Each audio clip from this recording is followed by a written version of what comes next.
गोव्याला आल्यावर सर्वजण फिश करी राईसचा आस्वाद घेतात, पण तुम्ही कधी गोव्याचा रोज ऑमलेट खाऊन बघितला आहे का? रोज ऑमलेट गोव्याचे स्ट्रीट फूड म्हणून ओळखले जाते. चिकनचा रस्सा आणि ऑमलेट काय भन्नाट जोडी आहे. गोव्याला आले तर तुम्ही नक्की ट्राय करा. Hello friends, welcome to my channel creative corner 505. तर तीच डिश मी आज थोडी माझ्या पद्धतीने बनवली आहे. खूप टेस्टी लागते. तुम्ही नक्की करून बघा. त्यासाठी सुरुवातीला आपल्याला मसाला बनवावा लागेल. एका पॅन मध्ये थोडे तेल गरम करा. त्यात एक मोठा तेजपत्ता असेल तर तो टाका, नाहीतर 2-3 छोटे तेजपत्ते टाका.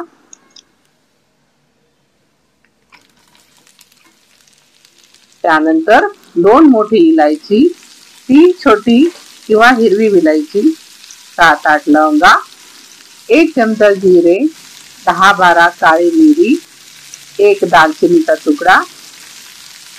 सगळे छान फ्राय करा. आता त्यामध्ये 2 ते 3 स्लाइस केलेले मोठे कांदे टाका व चांगले भाजून घ्या. पाणी सुटून फ्राय होण्यासाठी आपण त्यामध्ये थोडे मीठ टाकूया, म्हणजे ते लवकर फ्राय होतील.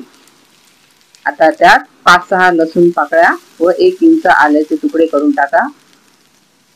2 ते 3 चमचे सुके खोबरे टाका. आता त्याला छानपैकी भाजून घ्या. थंड करा व मिक्सर मधून त्याची चांगली स्मूथ अशी पेस्ट तयार करा. नंतर ही पेस्ट आपल्याला फ्राय करून घ्यायची आहे.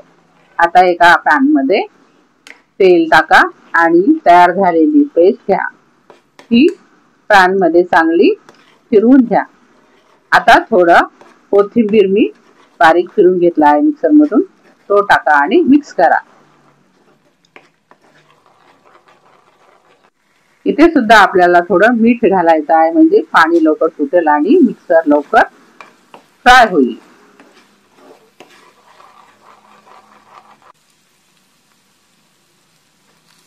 आता परत थोडे धनेपूड व थोडेसे नारळ टाका. जर तुम्ही ओला नारळ वापरत असाल तर ओला नारळ सुद्धा खवून किंवा मिक्सर मध्ये बारीक करून टाकू शकता. 1 चमचा हळद, 1 चमचा गरम मसाला आणि 1 चमचा काश्मीरी लाल मिरची, लाल तिखट टाका. काश्मीरी लाल तिखटामुळे भाजीला छान लाल रंग येतो. आता सर्व जिन्नस व्यवस्थित फ्राय करून घ्या व त्याला थंड करा. आता आपण ग्रेव्ही बनवूया.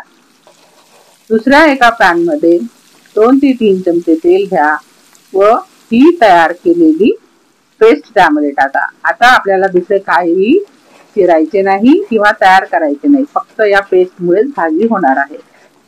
पेस्ट चांगली फ्राय झाली की त्यामध्ये 2 टोमॅटोची प्युरी बनवली आहे ती टाका, म्हणजे भाजीला छान चव येणार. भाजीला तेल सुटेपर्यंत आपल्याला फ्राय करून घ्यायचं आहे. आता मी त्यामध्ये नारळाचे दूध 2 चमचे टाकत आहे. जर तुम्ही परत सांगते ओला नारळ टाकला असेल तर नारळाचे दूध टाकण्याची गरज नाही. मी सुक्या नारळाचा उपयोग केला म्हणून हे टाकत आहे. नारळाच्या दुधामुळे भाजीला छान क्रीमी टेक्स्चर येतो.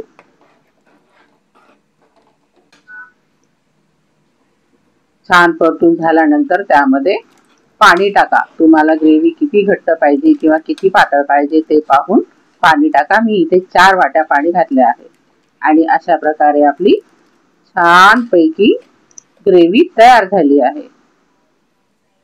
आता मीठ चेक करून जर मिठाची गरज पडली तर मीठ टाका.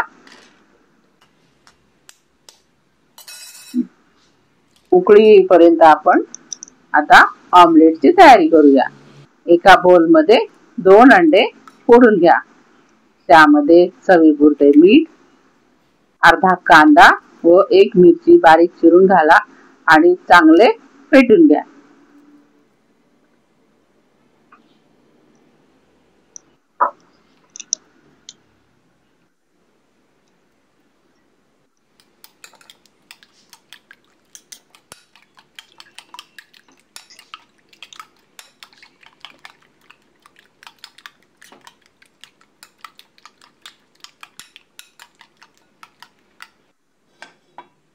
दुसऱ्या पॅन मध्ये तेल गरम करा आणि या अंड्याचे मस्तपैकी ऑमलेट बनवून घ्या.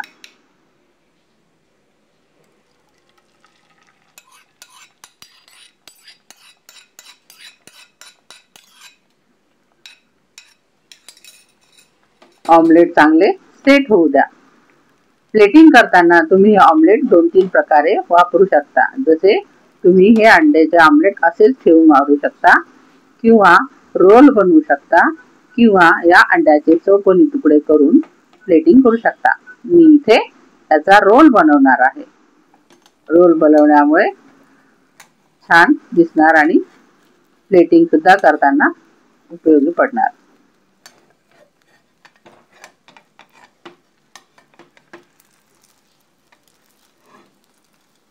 टाडा, तयार झाले आपले ऑमलेट. चला आता आपण प्लेटिंग करूया.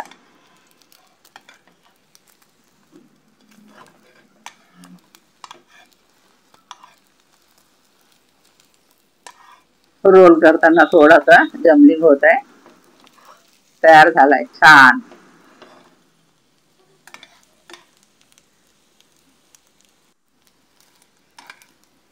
आता एका प्लेट मध्ये हे ऑमलेट काढून द्या.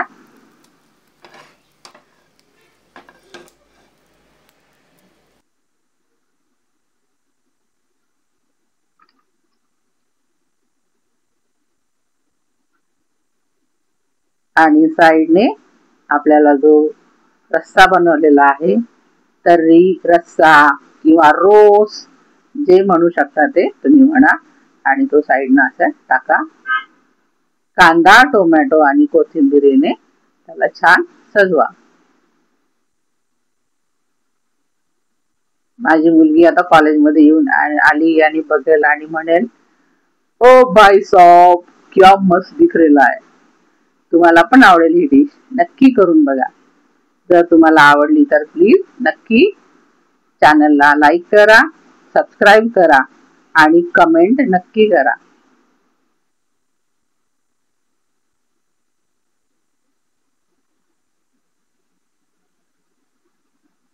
करून बघितल्यावर मला कळवा की तुम्ही कशी बनवली, कशी वाटली तुम्हाला माझी रेसिपी.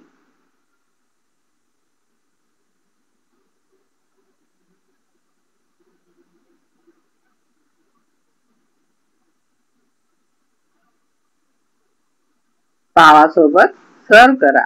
तुम्ही ही पावासोबतही खाऊ शकता किंवा चपाती सोबतही खाऊ शकता. गोव्यामध्ये ही पावासोबत सर्व केल्या जाते.